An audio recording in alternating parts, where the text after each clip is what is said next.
I'm Connor Dornan from Politics Y, and I'm here today speaking to Clynn Gallagher, the editor of ScotsPolitics.com, and about how she feels Scotland will deal with the pound. I know that Salmon's made it very clear that he wants to keep the pound, but whether or not we'll actually be allowed to do that is another matter entirely.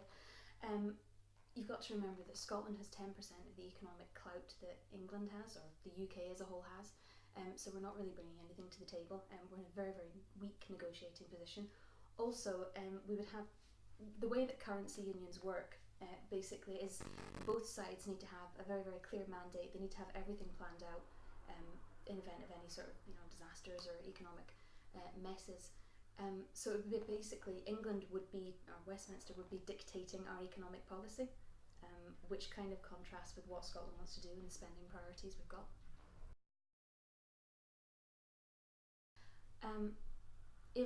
If Scotland were to become independent, we would be required to join the euro. We'd have to make some really, really strong arguments and really, really justify why we wouldn't be doing that, because it's part of the standard package.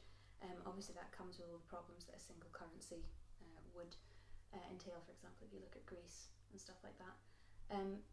The only advantage that Scotland would have potentially is that we could link our independent currency, or go to a third currency even, and tie it to oil. But then that comes with the risk of Dutch disease, where the people who are exporting are put at significant disadvantage, and then obviously the currency is related far too strongly to natural resources, so it's not really a very secure thing compared to, say, sterling.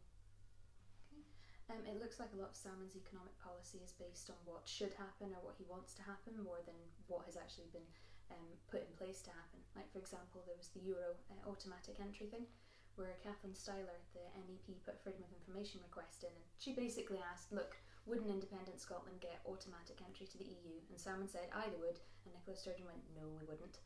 And then he later claimed that, I don't know, Andrew Marr had interrupted him or something, and that wasn't what he meant to say.